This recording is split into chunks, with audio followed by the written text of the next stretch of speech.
est tous les deux. Le casse-croûte, le casse-croûte. Ah, c'est pas.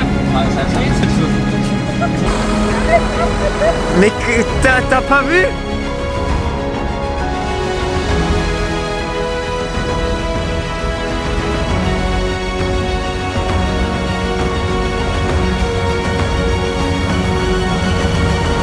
T'en penses quoi du Smith, frérot? Salut tout le monde, j'espère que vous allez bien. Bienvenue dans cette vidéo en ce lundi 15 avril.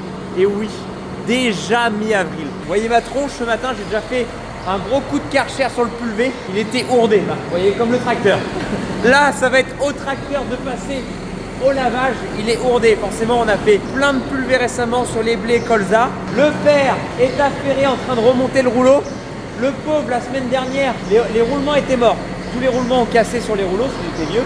Le père, la semaine dernière, a changé tous les roulements avec les cages. On déchaume.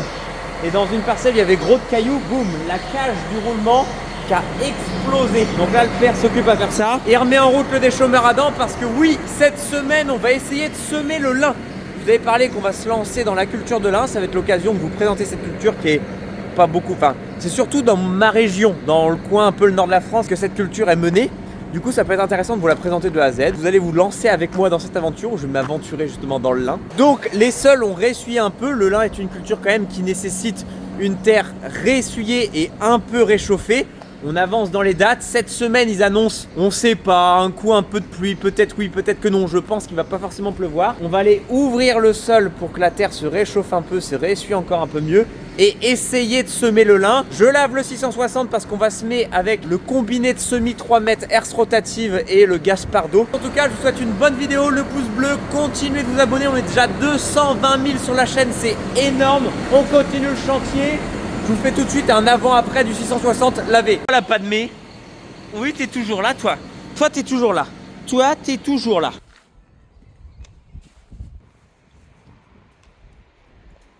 Ah, mais là, tout beau, tout propre. Comme moi, impeccable. Et la Padmé, la Padmé, elle est aussi ourdée que moi. Tu peux nous filmer, s'il te plaît? On est tous les deux. Elle venait jouer autour du jet d'eau. Elle était fan. Elle est toute contente. Les deux cabots là. Tu veux me faire un petit bisou? Non, c'est pas envie. Tu veux pas faire un petit bisou? Bah, je comprends pas. Bon, allez les amis, cette fois-ci, on prend le 830. Je me suis douché, changé, j'étais ourdé. On va aller préparer le sol sur la future terre de lin au déchaumeur à dents. Comment vous dire? J'ai fait à peine 1 hectare et c'est mis à pleuvoir comme ça. C'est comme ça, c'est le métier. Bon bah les amis, nous revoici dans la terre à lin que j'ai abandonné hier après les amados. On a pris 2 mm hier après-midi. Bon, le reste de la semaine, ils annoncent pas de pluie normalement. Enfin, puis ce matin, on a quelques crachins, quelques petites averses. C'est pas ça qui remouille. Regardez ce qu'on a fait hier, reblanchi déjà. Et ce que je sors aujourd'hui fait quand même plus humide. Donc bon, normalement, ils annoncent pas trop de pluie. Allez, ça va profond, hein. Je descends à 20-25 cm. Je descends profond, c'est le but. Le but ici, c'est de décompacter le sol, décompacter, fissurer, surtout fissurer le sol avec ça. Là, on fait du travail vertical et pas horizontal. Donc finalement, on bouleverse pas trop notre sol, on le perturbe pas, on l'abîme pas. Mais malgré tout, on fait un travail qui va l'aider à ressécher, se réchauffer. Et on va faire en sorte que quand le lin va se développer, les racines, elles vont facilement pouvoir faire leur place, se développer dans le sol puisqu'on aura bien décompacté assez profond, quoi. J'ai quand même pas mal d'espace entre chaque dent, ce qui fait qu'on démonte pas le sol, quoi. On fait ce qu'il faut pour pas l'abîmer et que la culture puisse bien se développer. Et là, voilà, c'est là. Alors, j'ai piqué le tapis du 660 parce qu'on n'a pas de tapis dans le 830. Et le tapis du 660, c'est exactement pareil en fait en cabine. C'est exactement le même, ça va parfaitement. Et elle est bien mieux sur le tapis. Alors là, elle bouge pas, elle dort, elle est bien. Ça va, on ne dérange pas, tu payes le loyer ou pas? Comme si qu'elle payait le loyer, quoi.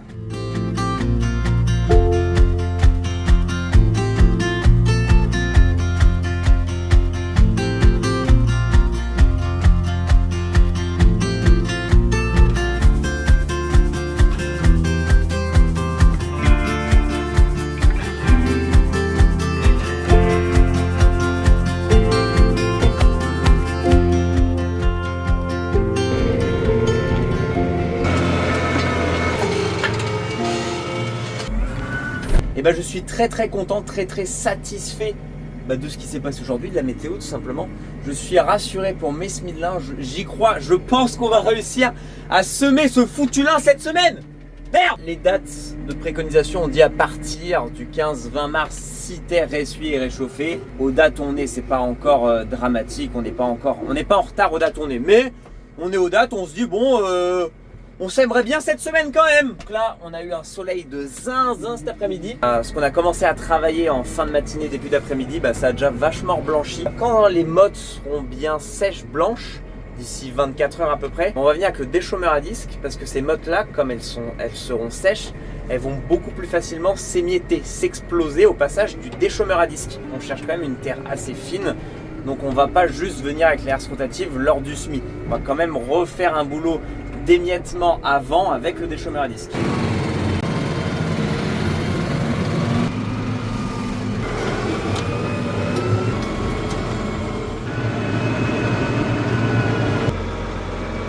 Ah, ça sent le casse-croûte. Ouais. Ah, mais là, le casse-croûte, Allez, bienvenue les Man in Black. Bienvenue. Ouais. Ah. Tante, elle est contente. Où elle est contente? Elle voit maman. Ouais, et je te jure, je me suis pris une averse. Wow. On a, les amis, la météo, on peut annoncer de pluie, il se faire que beau.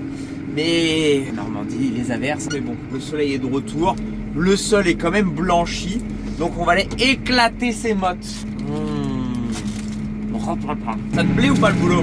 Et du coup, ça l'émiette là. Moi, ça me fait de la terre plus fine. Ouais. Ça me recasse mes mottes que j'ai sorties avec mon déchômeur à dents hier. Ils vont beaucoup plus vite en fait. Là, hier, on avait 2 mètres de moins de large et on allait à 5 km/h de moins. Le chantier va s'abattre.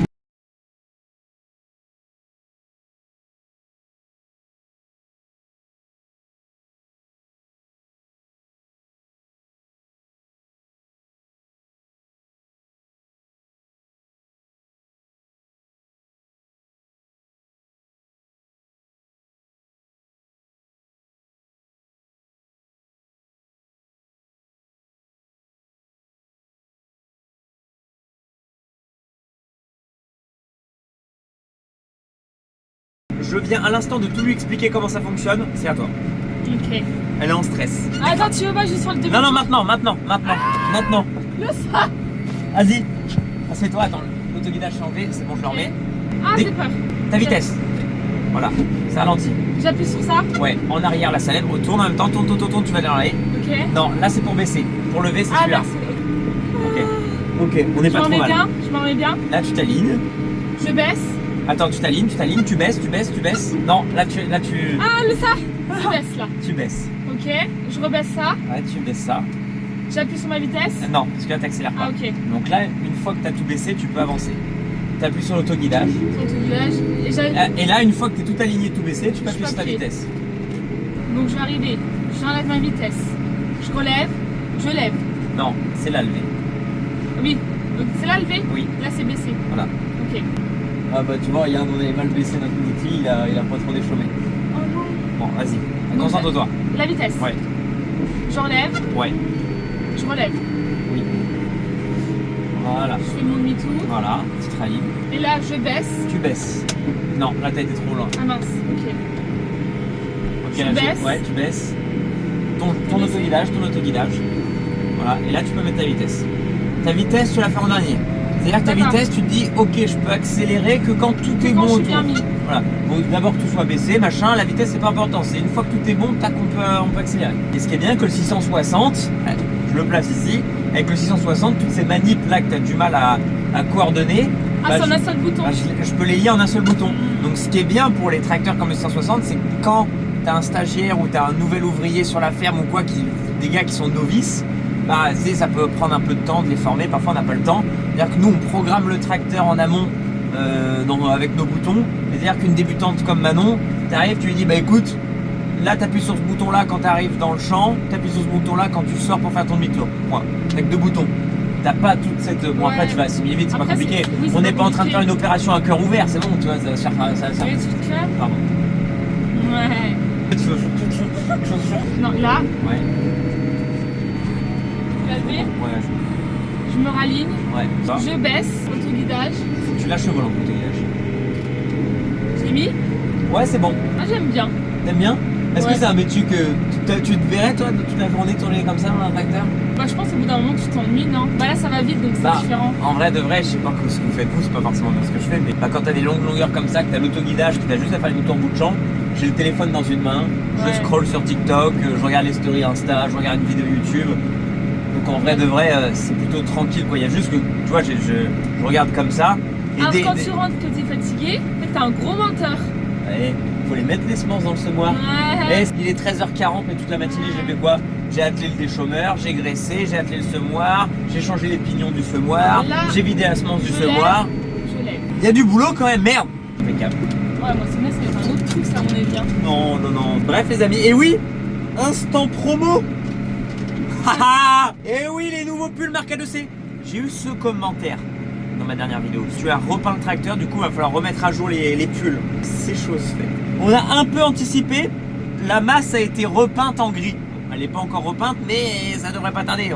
Sinon, on va pas faire une mise à jour à chaque fois que dès qu'on va repeindre un truc à la ferme. Mais, nouveau pull et t-shirt de disponible sur la boutique Famille Agri.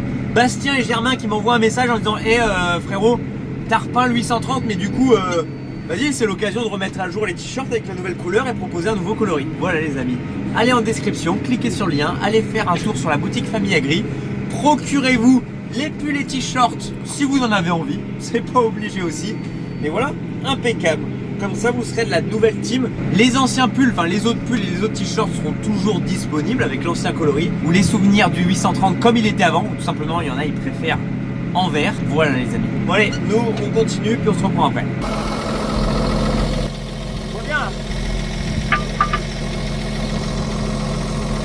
Oh la dingue. Elle repart mais c'est foutu dans le fossé. Oh la dingue. Alors là je vais me faire niquer par maman. Maman elle a fait une bêtise. Mais t'as pas vu? Bouteille d'avant le sang. J'étais sur mon téléphone et là je vois ta voiture penchée dans le trou. Mais je vais jamais pouvoir pousser ça moi. Avec tes mains le sang. Mais t'es... Ah non mais là mon cœur là c'est... Mais qu'est-ce que t'as fait? Bah j'avais pas vu le trou. Tu penses que tu pourras pas? J'ai envie de pleurer le sang.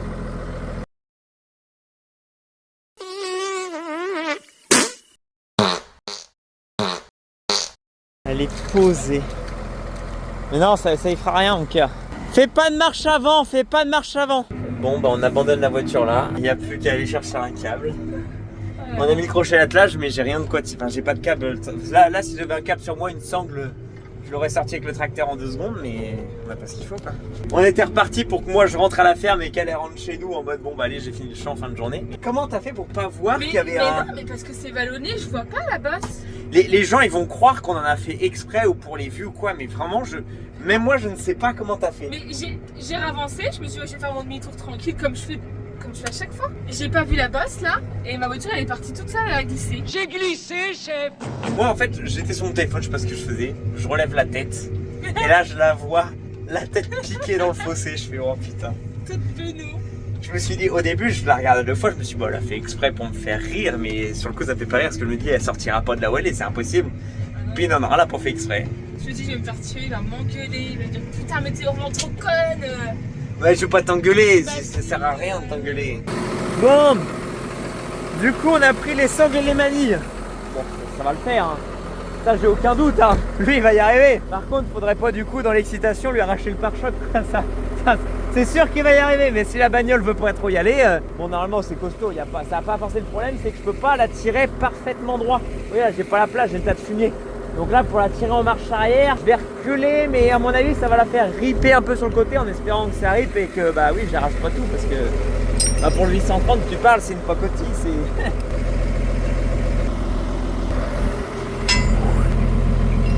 Je lui demande qu'elle se mette au point neutre et j'ai pas envie que pendant que je la tire, qu'elle fasse marche arrière, qu'elle fasse patiner les roues en arrière parce que ça c'est un coup qu'elle reprenne de l'adhérence tout de suite et boum d'un coup qu'elle finisse dans la masse. Alors je crains pas trop la masse mais plus sa bagnole quoi.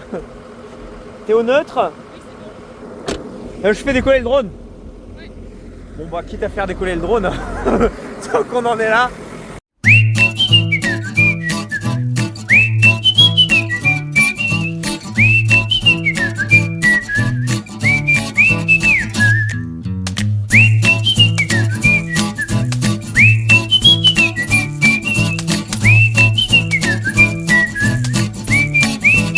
Elle est beurrée sa bagnole, beurrée. Allez zou, oust. Bon allez, de retour pour préparer maintenant ce semoir pour les semences. Alors, je voulais changer les dents de herse rotative. Le père en a acheté de nouvelles parce que bah forcément ça a fini par s'user. Regardez la différence de longueur entre les nouvelles et les anciennes, sauf que pauvre père, il a commandé mais ça va pas. Bah c'est les trous ici, ils sont pas au bon endroit, ils devraient être un peu plus proches de là. Ce qui fait que bah bref, c'est pas adapté pour la herse rotative, donc ça va pas, faut tout renvoyer. Bon, en attendant, nous, on va régler notre semoir. Je vais vous montrer comment on règle ça. C'est un peu le même principe que le semoir sulky, sauf que le semoir sulky, c'est l'ordinateur qui recalibre tout. Là, c'est on recalibre mécaniquement, quoi. C'est l'ordinateur d'ici, quoi. Bon, on va semer du coup le lin. Le lin, comment ça marche? Le lin est une petite graine, comme le colza. Hein, ça fait 6 grammes de PMG, donc de poids de 1000 grains. Pour 1000 grains, tu as 6 grammes. Mais, contrairement au colza, où tu sèmes entre 1 kg à 4 kg par hectare. Tu sèmes 45 grammes mètre carré. Ici, c'est pas 45, comme le colza. Ou c'est pas 300 jusqu'à 350 grains, comme pour le blé. Ici, c'est 2000 grains. 2000. C'est bon pour vous? C'est 2000 grains qu'on va mettre par mètre carré. Donc là, en fait, pour une toute petite graine, un petit PMG, on va se retrouver quand même avec un réglage à 120 kg par hectare. Donc, il va quand même falloir débiter un minimum pour une petite graine. Pour régler, c'est simple. C'est qu'on va mettre un seau en dessous. On va faire 45 tours de roue comme ça, qui va représenter un 20e d'hectare. Donc, pour un 20e d'hectare, on est censé avoir dans le seau un 20e de 120 kg. Donc, 6 kg. Donc, nous, on va régler une ouverture du doseur qui va correspondre à peu près à 120 kg hectare. Bah, on va peser le seau et bah, on n'aura pas 6 kg. Par exemple, si on a 6,5 kg, bah, ça veut dire que notre trappe, notre doseur est un peu trop ouvert, donc il faudra le refermer un tout petit peu. Ça, normalement, sur le sulky, il se recalibre tout seul, que là, on recalibre à la main. Ça se trouve, on a trop refermé ou pas assez refermé, donc c'est un peu du pifomètre, quoi. On n'est pas aussi précis que le sulky. Allez, hop. Et, il n'est pas ouvert, j'en ai ouvert un. Ah oui. Moi, je te le passerai tout à l'heure.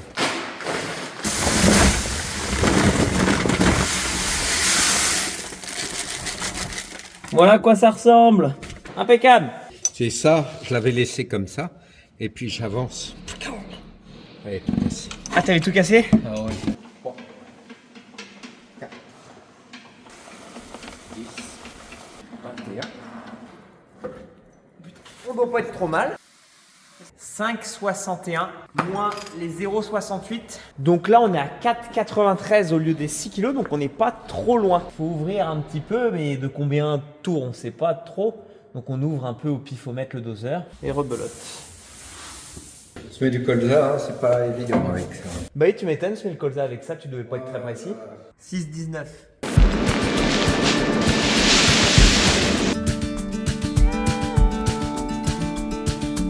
Allez hop. Bon, comme à mon habitude, ça va pas du tout déborder, impeccable.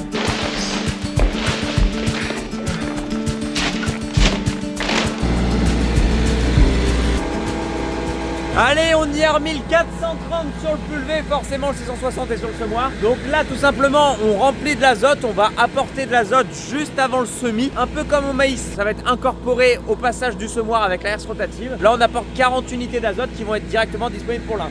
Faut pas trop en apporter pour le lin de l'azote. Lui en faut un petit peu, forcément, un peu de nourriture pour qu'il puisse se développer, mais surtout pas trop, parce que s'il y en a trop, bah, il part à l'élongation, puis il risque de trop se développer.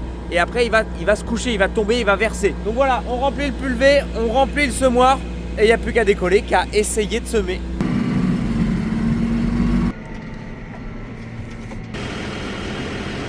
Impeccable, le père change les buses. Et nous revoici sur la scène de crime d'hier. J'avais pas fait gaffe, mais je suis mort. Il y a carrément la trace du pare-choc et du carter ici. Posez le pare-choc, mangez qu'il est. Non mais qu'est-ce qu'elle nous a fait? Non mais n'importe quoi.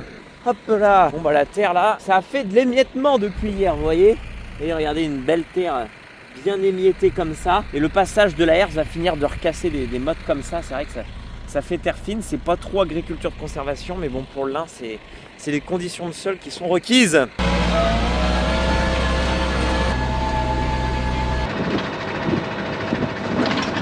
Bon allez, on se met en route, je suis excité là. Bon, on va se mettre en route comme à mon habitude, je vais faire 10 mètres, on va regarder si c'est bien réglé, surtout que là ça va être très exigeant en termes de profondeur de semis, enfin faut que ça fasse du bon boulot quoi. Le père qui court derrière pour voir si ça fait bien. Alors, chef, Les ressorts tentent de trop. Hein. ça fait un peu trop profond? Ouais, je trouve. Hein. Donc là, le lin, faut pas qu'on voit de graines en surface, c'est le cas ici. Mais faut pas du tout que ça soit enfoncé profond, surtout s'il pleut pas mal derrière. La herse travaille de trop. Travail de trop, ouais. Par contre, la terre, elle fait assez fine, non? Ah oui. Par son poids, c'est suffisant. Hein. La herse par son poids, c'est suffisant. Oh, ouais, à mon avis. À jouer avec cette manivelle, on détend tous les ressorts qui sont ici. Donc les ressorts, c'est ce qui va faire le appui du semis, quoi. Faut pas que ça soit tendu, en fait, faut le laisser pianoter finalement. Ouais. On voit que les ressorts sont pas du tout tendus là. Là, ça va être seulement le poids de la descente de semis qui va faire la profondeur. Hein. Bon, du coup, on a trouvé le réglage qui nous convient bien. On voit les grains qui sont semés en surface juste ici. Il y a le sillon qui suit là. Il y a la herse de recouvrement qui vient tout juste recouvrir à peine le semis. Quand je gratte la terre ici, je découvre les graines de lin. On a décidé de semer le lin sur les meilleures terres de notre exploitation. Donc là, c'est un limon assez profond. On ne peut pas la semer forcément sur tous les types de terrains. Alors il va y en avoir qui vont dire que oui. Alors oui, on peut les semer même dans des terrains un peu plus difficiles. Mais malgré tout, c'est mieux de les faire dans les meilleures terres d'exploitation pour tirer tout le bénéfice. Lin, c'est une culture exigeante. C'est pour ça qu'on est avec ce semoir. Parce que le semoir sulky ne serait pas assez précis en termes de profondeur. Il y aura des graines qui seront complètement en surface sur la gauche du semoir et sur la droite on sera à 3-4 cm peut-être un peu trop profond. Là ici on est vraiment précis sur chaque élément, puis surtout on a l'herse rotative, c'est tout. Hein. C'est surtout ça aussi parce que bon, on arriverait quand même à trouver un réglage précis en profondeur avec le sulky, mais là il y a la herse rotative quoi.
Ah, c'est tellement satisfaisant quand tu vois que tout est bien aligné, tout bien nivelé, parfait comme ça là. Un billard. Là, on est content. Le père qui vient me voir tout à l'heure et qui m'a apporté dernière dose en me disant bah ça y est, on est liniculteur. Novice, hein. Avec aucune prétention évidemment, mais c'est vrai que c'est sympa de se dire allez voilà, on vient de se lancer dans une nouvelle culture. Ce qu'on pourrait faire après avoir semé, ça serait passer le rouleau pour appuyer le semis pour deux raisons. Pour faire un meilleur contact terre-graine, c'est vrai que le lin, ça a besoin d'une terre soufflée, mais ça a aussi besoin que ça soit réappuyé avec le sol, quoi. Surtout que là, sur notre semoir, nous, on n'a pas de roue plombeuse. Sur le sulky, vous savez, derrière la ligne, derrière la descente de semis, il y a une petite roue avec un rappui qui permet vraiment de tasser un tout petit peu, quoi. Avec ce semoir, on n'a pas ça. C'est vrai qu'on pourrait passer le rouleau pour cette raison. Deuxième raison, souvent quand ils annoncent du sec dans les jours à venir, on aime bien passer le coup de rouleau justement pour refermer un peu le sol, que l'eau s'évapore moins du sol, pour garder de la fraîcheur disponible pour la graine. Ici, ils annoncent pas de sec, donc bon, on va pas rouler pour cette raison-là. Puis même, on va pas rouler pour refaire le contact terre-graine, parce que justement, ils annoncent de la pluie. Comme on a fait une terre fine, le sol peut battre. D'un seul coup, en fait, la pluie va faire que toute cette terre fine va s'éroder, va se tasser, et finalement, ça va faire une croûte, ça va faire un béton. Je suis en train de faire ma dernière longueur, mon dernier aller-retour dans les fourrières. On a enquillé 9,5 hectares pour nous. Oh non. Il me reste ça, vous voyez. Sur le côté, il en reste pas mal. Je vais pas ouvrir le dernier sac. C'est toujours ça. Ça aussi, c'est la petite victoire, c'est la petite satisfaction de se dire qu'on n'a pas utilisé tous les sacs et qu'on peut en rendre. C'est de l'argent qu'on... On a payé les semences, donc on a sorti l'argent. Mais quand on les rend, bah, c'est un peu d'argent qui re-rentre. Donc on est en mode, yes, ça d'économiser quoi. Hop, hop, finito. Vous pouvez pas savoir comment je suis content parce que bon, j'ai pas l'expérience du lin. On nous a préconisé à partir du 15-20 mars à semer 6 sols réessuyés. Ça va faire un mois qu'on a passé cette date de préconisation de semis. Donc j'étais en stress en me disant il va être trop tard pour semer mon lin, catastrophe et tout. Mais non, bonne condition. De toute façon, on n'était pas en retard dans les temps. Surtout que nous, comme je l'avais déjà dit dans mes vidéos précédentes, on bénéficie toujours d'un peu plus d'humidité que dans les autres coins. Donc on va pas souffrir de sécheresse ici. Bah, j'ai de la chance, je vais pas me plaindre. Ça c'est sûr que c'est une grande chance que j'ai. Allez, c'est parti. On rentre le matos. Et là, ce soir, je mérite le petit apéro. Est-ce qu'on le mérite le petit apéro? Je pense que oui. Je vous le mets dans le vlog. Je veux trinquer ça avec vous. À ma première parcelle de lin qu'on a fait ensemble, les amis. Merci d'être là, merci de soutenir. Vous faites aussi partie de cette aventure, bordel. Allez, on rentre tout et on va trinquer. Non, par contre, ça va pas. J'allais partir comme ça, comme un voleur, mais faut rentrer ça sur la route. J'ai pas l'habitude d'utiliser ce semoir et ça serait con de tout arracher sur la route. On a failli faire des bêtises. On est rentré avec les endroits. On est rentré. On trinque tous ensemble. On trinque? Oui. Allez, à la vôtre.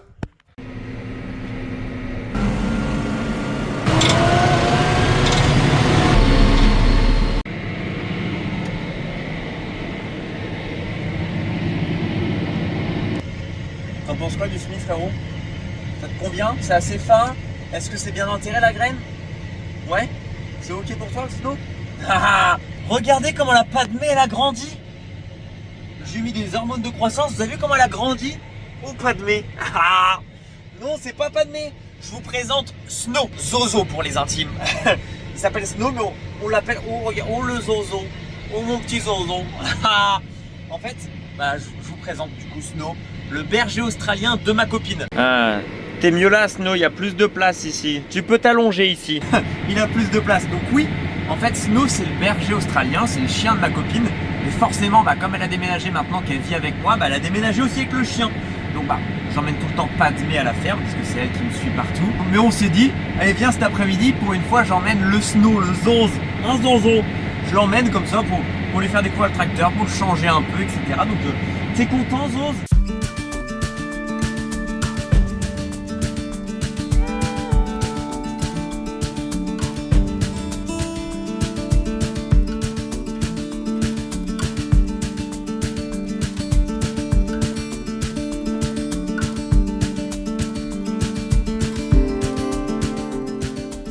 Oh le dindon!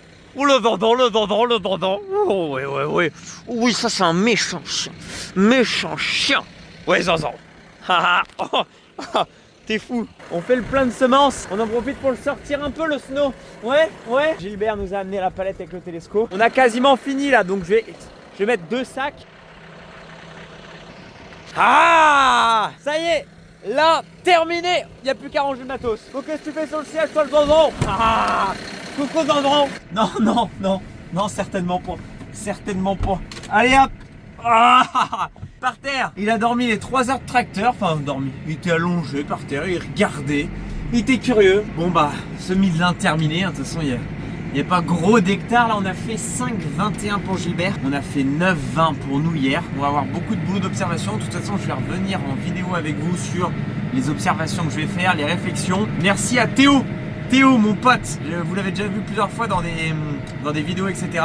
En gros, à chaque fois que je vous sortais du savoir sur du lin en mode oui, il faut semer comme ci, comme ça, c'est Théo qui m'a tout enseigné. Forcément, lui, là où il bosse, il fait énormément de lin, il s'y connaît beaucoup parce que voilà, il en fait des hectares et des hectares depuis des années. Donc à chaque fois, allô Théo, je leur ai des petites photos, des petites vidéos, t'en penses quoi? C'est pas mal ou pas ce que je fais? Merci à Théo, donc tout ce que je vous ai sorti, c'est un peu grâce à lui. L'année dernière, j'avais été le suivre un peu sur 2-3 chantiers de lin comme ça. D'ailleurs, j'avais filmé une vidéo YouTube en entier sur les semis de lin et arrachage chez Théo que je vous ai jamais monté en vidéo. Donc si ça vous intéresse que je vous montre la vidéo et que je vous la sorte quand même, n'hésitez pas à me le dire en commentaire. Bref, nous avec le Zanzan, un Zanzan, on va rentrer. C'est vendredi soir, il est 18h30, c'est le week-end. Il serait pas temps de terminer cette vidéo, faire une petite conclusion. Cette fois-ci, on y pense parce que j'y pense pas tout le temps. Et la semaine dernière, la vidéo s'est terminée comme ça, comme un voleur. Genre en mode, j'étais en train de faire mon rush, tout ce coup, hop, fin de vidéo. Plus rien, écran noir. Vous avez vu la copine débuter dans le boulot. On a vu le Zozo. Hein, Zozo? Ouais, Zozo, ouais. Viens là, ouais. T'es un beau gosse, toi. On va aller retrouver maman et Padmé. Ouais. On va dire à maman de nous préparer à l'apéro. Il y a un beau tracteur qui passe. Oh, regardez le convoi. Oh là. Oh, un beau convoi qui passe sur la route. Oh la vache. Pas mal ça. On fait coucou. Je sais pas qui c'est, mais il y a un beau convoi. Merci d'avoir regardé une fois de plus une de mes vidéos. Vous êtes toujours aussi nombreux à regarder, donc merci. 220 000 merci à vous tous de me suivre et d'avoir un soutien extraordinaire, quoi qu'on fasse les amis. Allez, à dans la prochaine. Eh mais lui, il me flingue. Il a une petite houppette sur la tête. On va l'appeler Titeuf.